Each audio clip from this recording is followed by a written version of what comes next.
Hey guys, মই আজি আপোনালোকক যেটো ফেস পেকৰ কথা ক'বলৈ লৈছো হি আপোনাৰ স্কিনখন বগা কৰাৰ লগতে স্কিনত এটা নেচাৰেল গ্লো আনি দিব আৰু যি সকলৰ পিগমেন্টেশনৰ সমস্যা আছে হেয়াও নোহোৱা হ'ব লগতে স্কিনখন নেচাৰেলি বগাও হ'ব আৰু এই ফেস পেকটো কেনেকৈ নবনালো আহকচোন চাও তাৰ বাবে প্ৰথমে মই এনেকৈ এটা বিলাহী লৈছো বিলাহীৰ ৰসখিনি মই ভালদৰে উলিয়াই লম আৰু তাতে মই 2 চামুচ জোখত নেমু ৰস লম আৰু লাষ্ট ইনগ্ৰেডিয়েন্টটো ইয়াত মই মিক্স কৰিম আৰু সেইটো হৈছে এচামুচ মই ইয়াতে মৌজুল এড কৰিম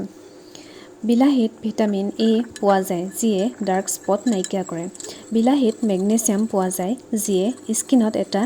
ৰেডিয়েন্স গ্লো আনি দিয়ে নেমু আৰু বিলাহীত দুইটাতে নেচাৰেল ব্লিচৰ দৰে আমাৰ স্কিনত কাম কৰে এটা ভালদৰে মিক্স কৰি লোৱাৰ পাছত এটুকুৰা কটন বলৰ সহায়ত মই গোটেই মুখখনতে ভালদৰে ফেস পেকটো লগাই লম আৰু আপোনালোকেও এনেকৈ সপ্তাহত যদি প্ৰায় 2 দিনেই ব্যৱহাৰ কৰে তেতিয়া হলে আপোনালোকৰ স্কিনখন নেচাৰেলি বগা হোৱাৰ লগতে স্কিনখনত এটা গ্লো আহিব আৰু যি সকলৰ মুখত দাগ আছে হেয়াও নোহোৱা হ'ব আৰু মোৰ ভিডিওটো যদি চাই ভাল লাগিল তেতিয়া হলে এটা লাইক কৰিবলৈ নাপাহৰিব আৰু মোৰ চেনেলটো সাবস্ক্ৰাইব কৰি দিব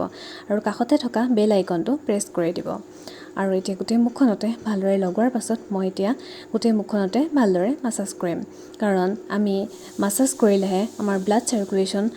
হয় আৰু তেতিয়াই স্কিনখন নেচাৰেলি গ্লো কৰিবলৈ আৰম্ভ কৰে আৰু গোটেই স্কিনখনত মই এনেকৈ লগোৱাৰ পাছত এতিয়া মই ঠাণ্ডা পানীৰে ভালকৈ মুখখন ধুই আহিম সো আপোনালোকে এবাৰ ট্ৰাই কৰি চাব খুব এটা ধুনীয়া সুফল পাব আৰু এতিয়া মই মুখখনত ভালদৰে ধুই আহিমগৈ আৰু এবাৰ ব্যৱহাৰতে আপোনালোকেও গম পাব কি এটা ধুনীয়া গ্লো আহিব চাওকচোন মই ব্যৱহাৰ কৰাৰ পাছত কি এটা ধুনীয়া গ্লো আহিল সো আপোনালোকে এবাৰ ট্ৰাই কৰি চাব সো থ্যাংক ইউ